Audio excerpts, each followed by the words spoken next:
no tiene capacidad ninguna para crear los sacramentos como signos eficaces de salvación.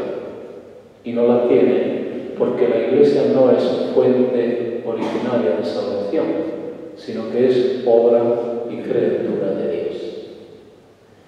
La sacramentalidad del ministerio expresa entonces, ante todo, la precedencia de Dios en algo que nos viene dado. Y significa que el ministerio constituye un don del Espíritu Santo con su fuente última en la misma gratuidad divina. Surgido, insertado y destinado ciertamente a la vitalidad cristiana de la comunidad respectiva, que podrá darle configuraciones distintas, pero no reducible a simple necesidad sociológica de un grupo humano que, institucionalizando el ministerio, busca su estabilidad y su pervivencia.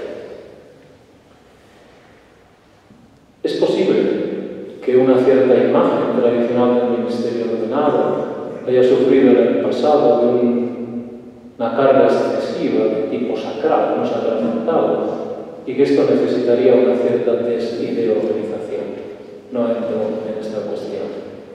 Ahora bien, yo creo que la relativización, si quiero llamar así, más radical y auténtica, entendiendo por ello, frente al riesgo de absolutizar indebidamente el ministerio, eso no se lleva a cabo mediante una funcionalización sociológica del mismo o desteologizando su comprensión sacramental, sino precisamente profundizando en el sentido teológico que tiene el servicio ministerial llevado a cabo in persona Christi. Paso con ello al punto 2. Radicación cristológica.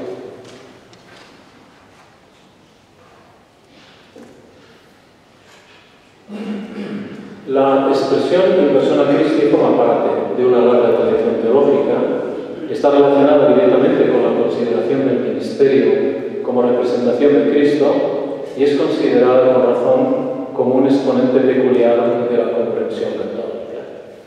En torno a ella puede articularse la radicación cristológica del ministerio ordenado. Dejo aquí los datos de la historia, etc., y me concentro en su significado más nuclear. La ordenación capacita a los ministros para actuar ministerialmente en persona Christi o en persona Christi Capitis. Y precisamente la sacramentalidad del ministerio garantiza que siempre tenga en vigor la condición de Jesucristo como sacerdote definitivo y como mediador único de la salvación. Y que los ministros ordenados aparezcamos como signo sacramental y como instrumentos vivos del único Salvador y mediador que es Jesucristo. En razón del sentido de esta actuación en persona Christi, podemos decir que en la Iglesia, en rigor, nadie ocupa el lugar de Cristo, porque nadie puede sustituirlo, ni nadie puede suplantarlo. Y aquí hay una coincidencia entre la comprensión católica y protestante. Cuando el presbítero actúa en persona Christi, actúa como signo sacramental y como servidor de una salvación que no proviene de él. Y tanto en su ministerio como en su propia persona, habrá de quedar de manifiesto esta condición: ser transparencia y estar al servicio de una salvación que dimana extra nos. Y aquí el lugar que le corresponde al ministro ordenado, y que lo remite constantemente a Cristo, y que lo presenta como salvador de un servidor de una salvación que lo trasciende y que no se identifica con él. Y siendo así, resulta de gran importancia para los sacerdotes asumir vital y ministerialmente esta condición de instrumentalidad santífica.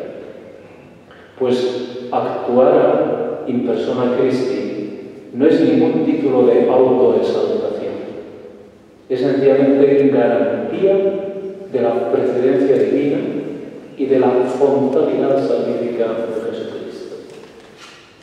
Ningún pretexto, por tanto, para autonomizar el ministerio, para otorgarle un protagonismo fáctico injustificado o para oscurecer el primado de Jesucristo.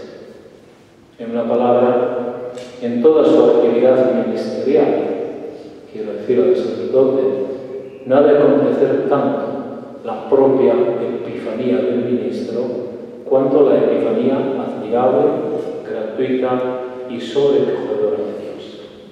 Lo contrario no correspondería al significado teológico que tiene la actuación in persona Christi. Actuar de esta manera se vincula, por ejemplo, en el Presbyterorum Ordinis número 2, a la configuración a Cristo sacerdote en razón de haber sido sellados con un carácter especial.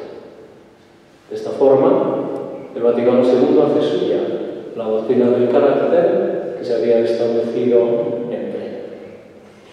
La ratificación magisterial del Vaticano II, sin embargo, no pudo impedir que, sobre todo en la época inmediatamente posconciliar, se cuestionara su misma validez o su normatividad también en algunos ámbitos católicos.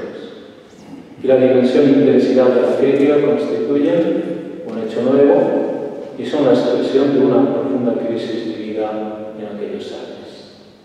Y así, algunos no reconocen valor ontológico, es decir, la condición de carácter, o sacramento del orden.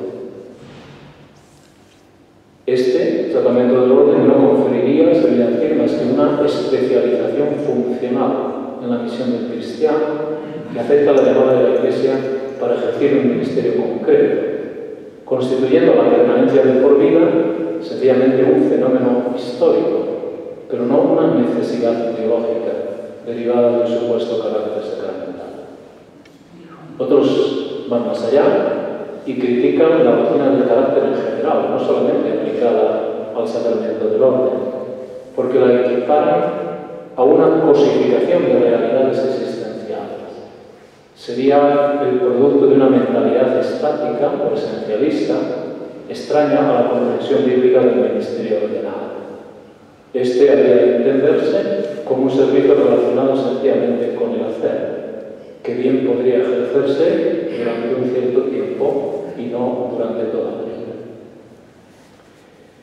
Otros finalmente sostienen que el sentido último de la doctrina del carácter no sería afirmar la permanencia irrevocable de una realidad al margen del ejercicio concreto del ministerio, sino la de garantizar su eficacia salvífica por tratarse de un ministerio que ha sido confiado en favor de los demás y no en servicio propio. Y así, el sacerdote o el ministro que es dispensado o removido de su ministerio dejaría de serlo en todos los sentidos. Y la praxis de no reordenar sería solo una norma de disciplina eclesiástica que la Iglesia bien podría modificar. Bien, cito aquí estas interpretaciones porque yo creo que es necesario tenerlas en cuenta para, digamos, estimulados por esta crítica, intentar descubrir cuál es el sentido profundo que tiene la doctrina del carácter en la comprensión y en la vivencia de este ministerio. Yo creo que negar la realidad del carácter o diluirla mediante distintos procesos hermenéuticos no resulta compatible con la doctrina vinculante de la tradición teológico-dogmática vigente hasta nuestros días. Por el contrario, el campo de las interpretaciones teológicas es un campo que está abierto a distintas propuestas. Y el aspecto problemático de algunos proyectos contemporáneos, como los que he mencionado, no reside, a mi modo de ver, tanto en lo que pretenden actuar, que eso es plenamente correcto, es decir, que el ministerio sacerdotal es fundamentalmente servicio. No está ahí lo problemático, sino que está en lo que niegan o en lo que diluyen, es decir, la realidad objetiva de algo que permanece y que tiene una consistencia ontológica. Mantener la realidad y consistencia